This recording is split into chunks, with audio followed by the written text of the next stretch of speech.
For every genius out there that actually thought it would be a good idea to vote in old Flashbang to be our commander-in-chief, how's it working for you now?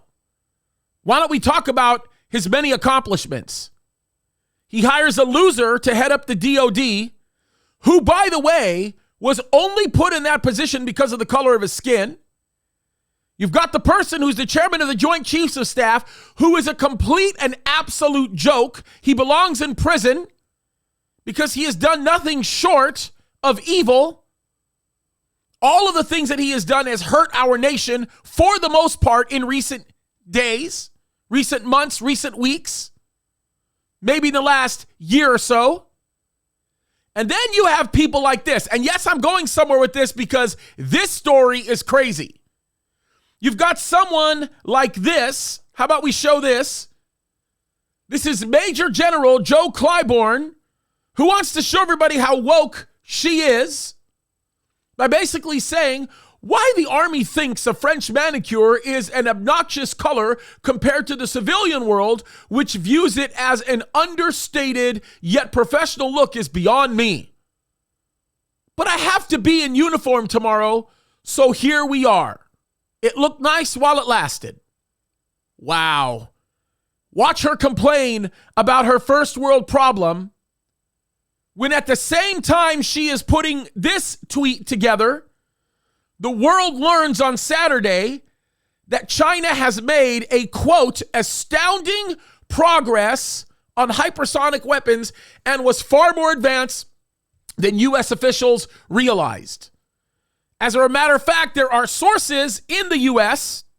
who are a part of this same crazy administration, this flashbang administration, who actually say, we have no idea how they did this. Of course, you have no idea how they did this. You've been friendly to them. You have loved everything that is evil and hated everything that is good. And on top of that, you've been so busy showing everybody how you've capitulated to the woke industrial complex that you don't really care about the national security of our country. Because while China was, of course, under your nose doing something in front of you that you should have known they were doing from the very beginning, you were busy abandoning troops in Afghanistan and continuing to do the evils that you do in harming Americans all over the world through making them do things that you don't even make your own administration do. The absurdities of what are happening right now is unbelievable. Prophetically, this sounds actually beautiful because China's not going to play nice with the global community. They're going to become more and more and more and more of a threat to everybody that is out there.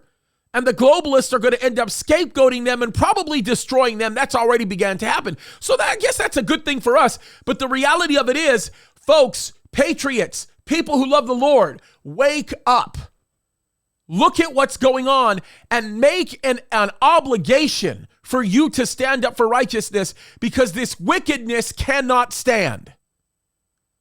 We've got people that are in the upper echelons of the military that are more worried about taking care of their pedicures or manicures, whatever you want to call it, and commenting on how they can't have it in uniform, than they are worried about the fact that China has successfully launched a supersonic missile and has actually hit their target. They actually say that they could put a nuclear warhead anywhere they want it in the world within 2 hours. Think about that for a second, folks. Think about that. You launch it into space. You allow it to cruise at 17,000 miles an hour in Earth's orbit. And then you push it down wherever you want and destroy whatever it is you want to destroy. And while all that's going on, we're saying nothing to see here with good old Mr. Hunter Biden or anybody else. We need to change, folks. Our mindset about this stuff has got to change. We've got to open up our eyes and recognize that there is evil going on, and we as Christians have an obligation to be the preserving influences that we would stand up for righteousness. Every single legal remedy available to us, we must stand against this nonsense. Let's fight the good fight, folks, And let's say we stood for righteousness no matter what. Why? Because we are obligated to do it. And if God wants to change this country around, that's upon him to do it. But we're not doing it for that reason. We're doing it because we've been commanded to. It's time to take a stand. Pray for our nation, folks. Pray for our world. Things are coming to a very, very rapid close. We are in the last days. Eyes open. Look up to him. Seek him. Fight the good fight. Don't turn back. Put your hands to the plow. Do not reverse direction. God bless you.